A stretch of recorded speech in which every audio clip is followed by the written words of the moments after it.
अगर आप कोई भी बुक पढ़ोगे या कोई वीडियो देखोगे यूट्यूब पर या कहीं पर भी, किसी की बातें सुनोगे, अपने घर में भी अपने पेरेंट्स की बातें सुनोगे, तो सक्सेस के बारे में हर कोई बात करता है कि वो सक्सेसफुल हो गया, वो हो गया, तुम हो जाओगे, नेगेटिव मत सोचो, फेलियर के बारे में मत सोचो। तो everybody is talking only about success and completely neglecting the other part which is much bigger than the probability of success, that is failure. यानी कोई भी इंसान अगर कुछ नया ट्राई करने की कोशिश करेगा या किसी भी कॉम्पिटिटिव फील्ड में जाएगा, वहां पे सक्सेस के चांसेस ज्यादा है या फेलियर के? अभी आपने बोला कि फेल होने की पॉसिबिलिटी ज्यादा है, तो एक्चुअल में जो आप कर रहे हो वो कर रहे हो सक्सेसफुल होने के लिए, लेकिन होगा क्या रियलिटी में? फेलियर। जैसे एक लॉटरी की टिकट आप खरीद रहे हो कि आपकी लॉटरी लगेगी, लेकिन एक्चुअल में क्या होने वाला है? नहीं लगेगी, शायद लग जाए। तो शायद सक्सेस मिल जाए, एक्चुअल में मिलने के चांसेस बहुत कम है। इस तरह से अगर हम पहले समझ पाए किसी भी काम को करने से पहले कि इसकी वजह से जो एक्चुअल में होने वाला है, बेस्ड अपॉन पॉसिबिलिटी, प्रोबेबिलिटी, वो क्या है और उसको मैनेज कैसे करना है, and is it going to be a good failure or a bad failure, तो इसको कहेंगे smart way of working in life. यानी क्या? आपने बेस्ट के सिनेरियो को भी देख लिया और वर्स्ट के सिनेरियो को भी देख लिया और दोनों की प्लानिंग कर ली और फिर आप एक्ट कर रहे हो। अब क्या दिक्कत है? बट आपने बेस्ट के सिनेरियो को तो देख लिया, वर्स्ट केस के बारे में आप सोच ही नहीं रहे हो, उसकी कोई प्लानिंग ही नहीं है, जबकि उसकी होने की पॉसिबिलिटी बहुत ज्यादा है, तो फंसोगे। तो अब सवाल यह उठता है कि कैसे हम ये समझे कि जो हम काम कर रहे हैं इसकी वजह से जो फेलियर होने वाला है वो अच्छा होगा या बुरा होगा, कैसे इस फर्क को करें? लगाओ दिमाग।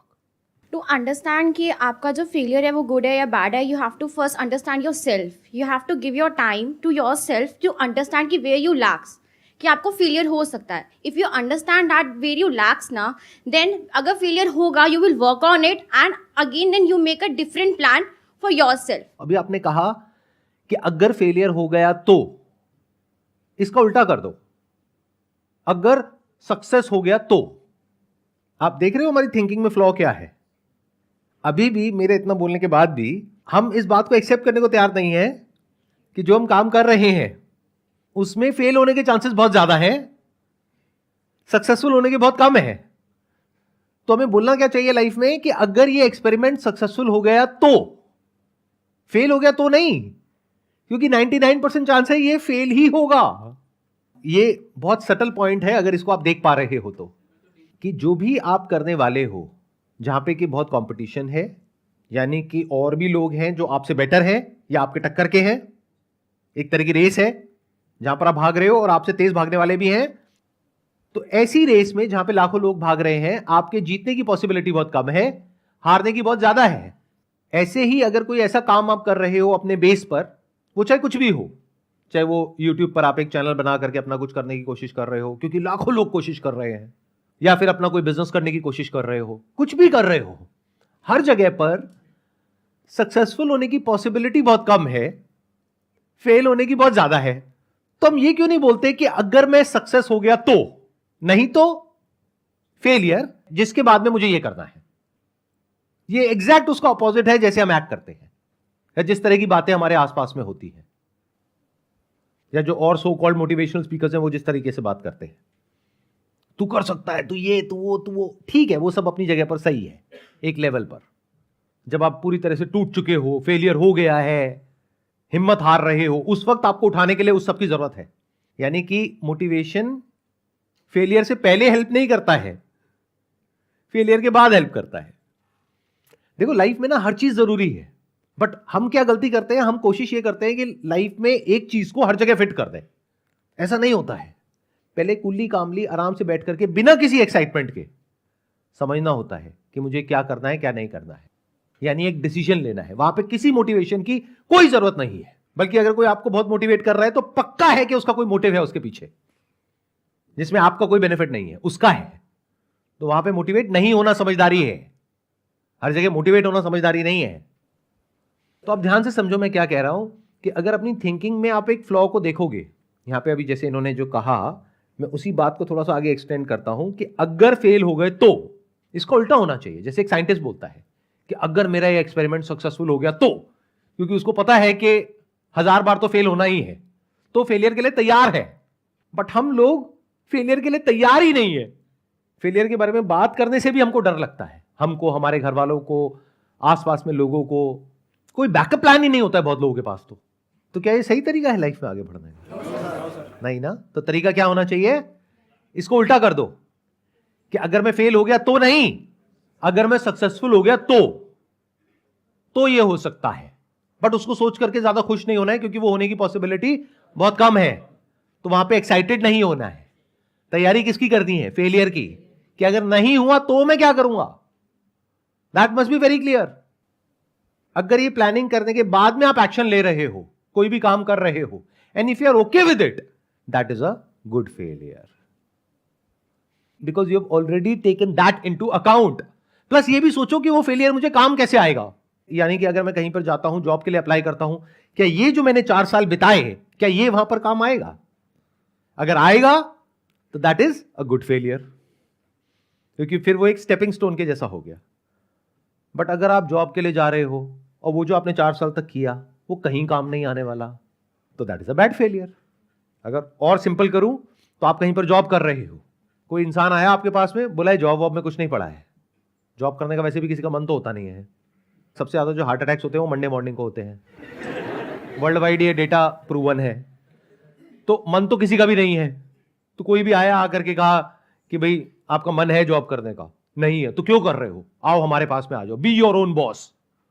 और कोई भी आपको बड़ा सा सपना दिखाया, आपने जॉब छोड़ दी और आपको बोला जॉब में कितना कमा रहे हो? 50,000 रुपए। अरे 50,000 रुपए कुछ नहीं होता, ये देखो 5 लाख का चेक। आपकी आंखें चमक गई। आप तो मोटिवेट होने के लिए तैयार ही बैठे हो। मोटिवेट हो गए जॉब पे जाकर के स्टाइल से, अब ये 50,000 में मेरा कुछ नहीं होने वाला, मैं 5 लाख कमाऊंगा। अब 6 महीने हो गए, 5 लाख छोड़ो 5,000 भी नहीं आया, जेब से 50,000 लग गया वो अलग। अब आप भटक रहे हो दर दर। अपने फ्रेंड्स भी आपने खराब कर लिए। यानी अब आपके फ्रेंड्स आपको देख करके साइड से निकल जाते हैं। मेरी बात को समझ पा रहे हो? नहीं समझ पा रहे हो? मैं डायरेक्टली कुछ भी नहीं बोल रहा हूं, लेकिन सब कुछ बोल रहा हूं। मतलब आपके दोस्त भी आपके नहीं रहे, आपके रिश्तेदार भी आपके नहीं रहे, आपकी नौकरी भी आपकी नहीं रही, और घर में मान लो आप शादीशुदा हो, बच्चे हैं, तो बच्चों के स्कूल की फीस देने के पैसे नहीं है, वाइफ से घर में रोज कलेश हो रहा है। Is it a good failure or a bad failure? Or a very bad failure. और ऐसा 2-4 लोगों के साथ नहीं हो रहा है, लाखों लोगों के साथ हो रहा है जी। मान लो कोई ऐसी गवर्नमेंट जॉब है जिसके पीछे सब दीवाने हैं। वो क्या है मुझे बोलने की भी जरूरत नहीं है। आप में से भी बहुत दीवाने यहां पर बैठे होंगे। हाथ ऊपर करना, कितने हैं वो दीवाने? अरे क्या बात है। तो उसमें प्रॉब्लम क्या है? सीट्स बहुत ही कम है, एप्लीकेंट्स बहुत ज्यादा है, और तैयारी कराने वालों की तो कोई कमी ही नहीं है। ठीक कह रहा हूं, गलत कह रहा हूं? और वहां पे मोटिवेशन की कोई कमी नहीं है।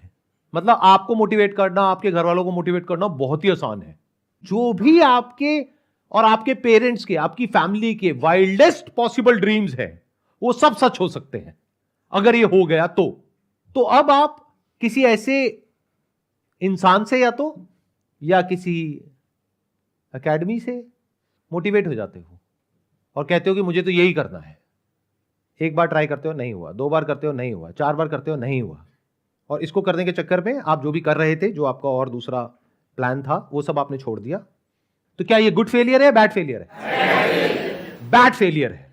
बट मान लो अगर किसी ऐसी एकेडमी में आप गए और वहां पर आपने तैयारी करी अपनी उस ड्रीम जॉब की, लेकिन आपने सोच रखा है कि हाँ इसके होने की पॉसिबिलिटी बहुत कम है, लेकिन मैं ये जो तैयारी कर रहा हूं या कर रही हूं, ये मुझे यहां पर नहीं यहां पर काम आ जाएगी, तो अगर ये जॉब नहीं मिली तो ये तो मिल ही जाएगी। तो क्या ये गुड फेलियर है, बैड फेलियर है? गुड फेलियर है, क्योंकि अब आप प्रैक्टिकली सोच समझ करके प्लानिंग के साथ में रियलिस्टिकली आगे बढ़ रहे हो। और ये भी आपको क्लियर है कि ये जिसको आप प्लान बी कह रहे हो कि अगर ये नहीं हुआ तो ये, वो एक्चुअल में प्लान ए है। मैं दोबारा बोलूंगा ताकि ये बात आपके अंदर तक जाए। एक्चुअल में प्लान ए है जिसको आप प्लान बी बोल रहे हो। अगर ध्यान से मेरी इस बात को सुनोगे तो अपने माइंड के अंदर जो भी आपने अपने फ्यूचर को जैसे भी इमेजिन किया हुआ है, उसका जो पूरा का पूरा रोड मैप है वो अपसाइड डाउन टर्न हो जाएगा।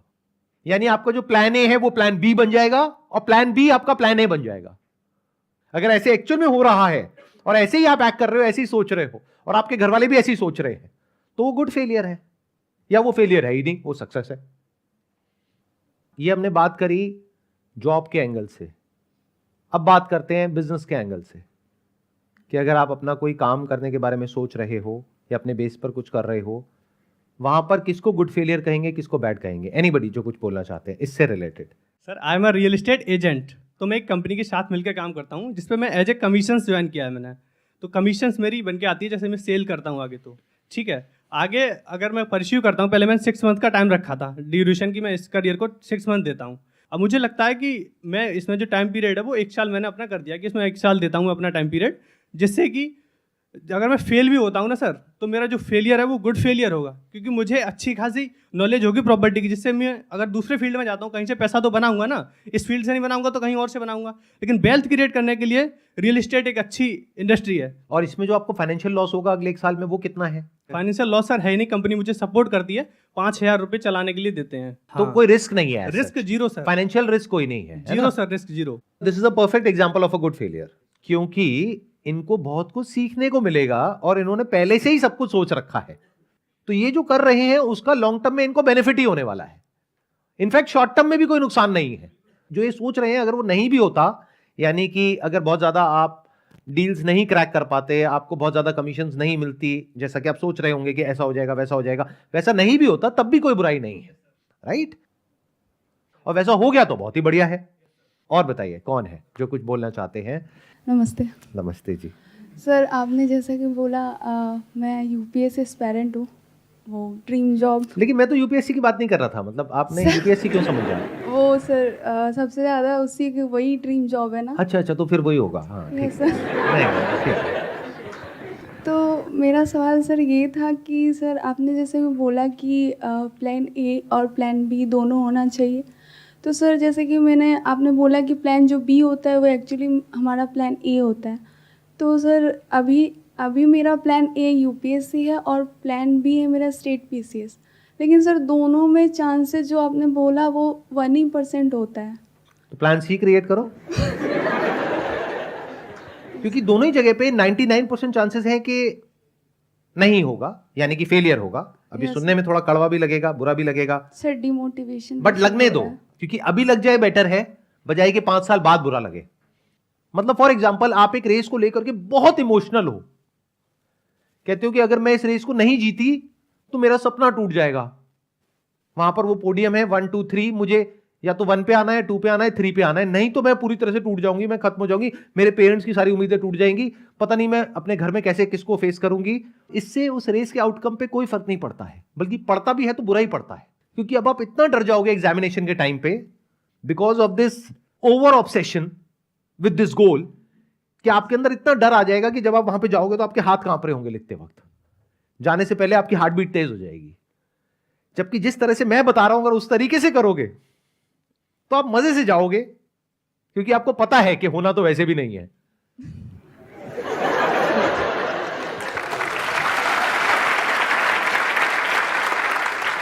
पता नहीं हम ऐसे क्यों नहीं सोचते हैं, क्योंकि ना हमारी अपब्रिंगिंग ऐसी है या फिर हमारी थॉट प्रोसेस ऐसी है। देखो मैं जब भी कोई नया काम करता हूं ना, तो मेरे आसपास वाले जो लोग होते हैं वो थोड़ा टेंशन में होते हैं, मैं हंस रहा होता हूं। वो कहते हैं सर आप बहुत अजीब हो, मतलब इतना बड़ा रिस्क ले रहे हो और आप हंस रहे हो। मैंने कहा मुझे पता है वैसे भी कुछ होना तो है नहीं, क्योंकि 90% है कि फेल ही होगा। फिर वो कहते हैं कि सर जब आपको पता है कि 90% चांसेस है कि ये जो आप नया काम करने वाले हो ये फेल ही होगा, तो कर क्यों रहे हो? मैंने कहा लेकिन 10% चांसेस है सक्सेसफुल होने के। अब वो 10 में से एक कौन सा काम होगा वो ना मुझे पता है, ना तुझे पता है, ना तेरे बाप को पता है। तो जब तक मैं 10 करूंगा नहीं, उसमें से 9 फेल नहीं होंगे, तब तक वो एक सक्सेस तक मैं नहीं पहुंच पाऊंगा। बिल्कुल ऐसे इमेजिन करो कि एक डाइस है, उसके ऊपर 10 नंबर है, तो डाइस फेंक रहे हो, जैसे आपने बचपन में लूडो खेला होगा, अभी भी खेलते होगे, तो पता नहीं होता ना कौन सा नंबर आने वाला है। तो 10 में से एक नंबर आएगा या नहीं ये कहना नेक्स्ट टू इम्पॉसिबल है। तो मैं बिल्कुल इस तरीके से देखता हूं लाइफ को। इसलिए आज से 5 साल पहले, 10 साल पहले मैं जिस लेवल पर था उससे आज बहुत आगे वाले लेवल पर हूं, और आने वाले 10 साल बाद और आगे लेवल पर होऊंगा, क्योंकि मैं सक्सेस को समझ चुका हूं। सक्सेस का जो सबसे बड़ा सीक्रेट है वो क्या है? फेलियर को एम्ब्रेस करना, फेलियर को मैनेज करना, सक्सेस को नहीं। सक्सेस तो अपने आप आती है, based upon a lot of factors. मतलब आपका यूपीएससी क्रैक होगा या नहीं होगा, that depends upon a lot of factors. उसमें बहुत सारी स्टेजेस हैं, तो that depends upon a lot of factors. लेकिन फेलियर पूरी तरीके से आपके हाथ में है, सक्सेस आपके हाथ में नहीं है। तो फेलियर को मैनेज करो ना, सक्सेस की टेंशन क्यों ले रहे हो? एक्चुअली मैं आपने सर बोला प्लान सी के लिए, तो सर मेरा प्लान सी भी अदर स्टेट पीसीएस है। प्लान डी क्या होगा? Sir other. ये जो आपने बोला ना plan A, plan B, plan C, इसको बोलते हैं प्लान ए। अब मुझे ये बताओ प्लान बी क्या है, जो एक्चुअल में प्लान ए है? That means you don't have any plan. आप समझ रहे हो मेरी बात? आ रहा है समझ में? That means you don't have any plan. तो जब ये तीनों अचीव नहीं हो पाएंगे तो क्या करोगे? परेशान हो जाओगे, तब मेरी वीडियोस देखोगे। सर आपकी वीडियोस देख के आई। नहीं, वो ठीक है, अभी आप देख करके आए हो, सही टाइम पे आ गए, क्योंकि 4-5 साल बाद आते तो बहुत देर हो जाती। सर ये मेरा फर्स्ट अटेम्प्ट होने वाला है। ये फर्स्ट है तो कोई दिक्कत नहीं है, अभी तो पूरी लाइफ आपके सामने पड़ी है। तो अब सोच लो, अगर अभी नहीं भी है तो ये नहीं है कि कोई आपके ऊपर प्रेशर है कि आपको अभी इमीडिएटली बताना है। ये जो आप बोल रहे हो ना plan A, plan B, plan C, इसको बोलो प्लान ए। अगर मेरा सेशन अभी तक समझ नहीं आया है तो, अगर समझ आ गया है तो ये है प्लान बी। अब बताओ आपका प्लान ए क्या है? भाई यूपीएससी। अरे नहीं, आप लोगों को समझ आया मैंने क्या बोला है? किसको आया समझ में? एक बार बताओ हाथ ऊपर करके। आपके प्लान ए और बी और सी तीनों वन ही कैटेगरी के हैं, सारे गवर्नमेंट एग्जाम जिसमें सबके चांसेस ही कम है। तो इसलिए उन्होंने फर्स्ट कैटेगराइज कर दिया कि वो आपका प्लान ए है जो कि आपने सोच रखा है। But according to his session, जो आपने प्लान ए सोचा हुआ है सक्सेसफुल होने का, वो एक्चुअली में प्लान बी है। तो वो आपसे पूछ रहे हैं जो आपका प्लान जो बी है आपने डिसाइड ही नहीं किया, वो आप डिसाइड करो या फिर किए हैं, तो वो बताओ। आपको क्लियर हुआ इन्होंने क्या बोला है? एक बार माइक दीजिए। हाँ देखो, अगर आप यूपीएससी की तैयारी कर रहे हो तो वहां तो इससे टफ क्वेश्चन पूछे जाएंगे ना, तो इतना तो चलता है। हाँ, तो अब आप बताओ आपको क्या समझ आया? अगर मेरा नहीं होता यूपीएससी या स्टेट पीसीएस तो उसके अरे वो तो नहीं होगा, मैं कुछ और कह रहा हूँ। एक मिनट, आप नहीं सुन रहे मेरी बात। सर आप मुझे डिमोटिवेट कर रहे हो। अरे मैं डिमोटिवेट ही कर रहा हूँ आपको, आप बिल्कुल सही कह रहे हो।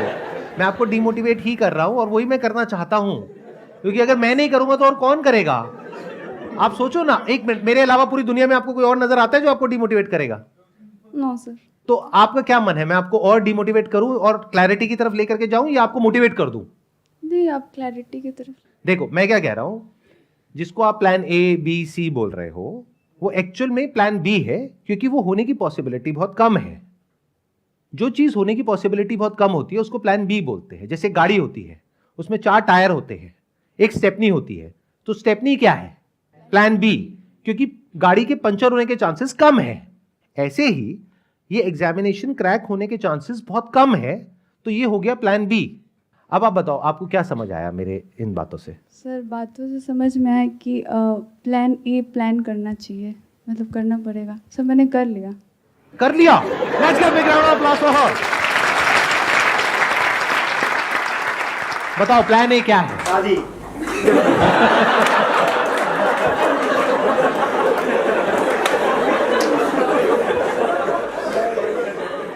सुन लिया आपने उन्होंने क्या कहा है पीछे से? शादी। ओ बदतमीजो, चुप रहो। हाँ एक मिनट इनको बोलने दो। हाँ प्लीज सर बताइए। UPSC coaching. UPSC coaching? Yes sir.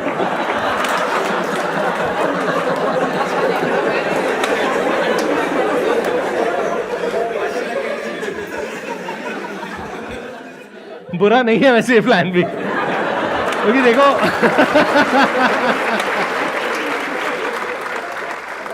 हंस रहे हैं सब लोग, बट ये आइडिया बुरा नहीं है, क्योंकि देखो लोगों को कितना मर्जी समझा लो, यस सर। लोगों को समझ तो आने वाला है नहीं, किसी को नहीं आता। किसी को समझ नहीं आएगा, ठीक है। और मुझे ये भी जनता अभी कभी नहीं कम होने वाली है ही नहीं, ये बढ़ने वाली है। हाँ यस आज अगर 5-10 लाख हैं तो आने वाले टाइम में 20 लाख हो जाएंगे, 25 लाख हो जाएंगे, यस सर। तो ये बढ़ने ही वाले हैं। तो ये जो आपने सोचा है ये बहुत अच्छा सोचा है, ये बुरा नहीं है। सर वो जैसे कि अभी जो प्रिपरेशन चल रही है, थोड़ा सा मोटिवेशन भी चाहिए। थोड़ा सा मोटिवेशन भी चाहिए।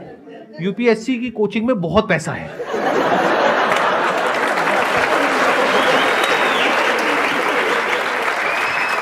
Thank you so much for coming. I hope you enjoyed the session.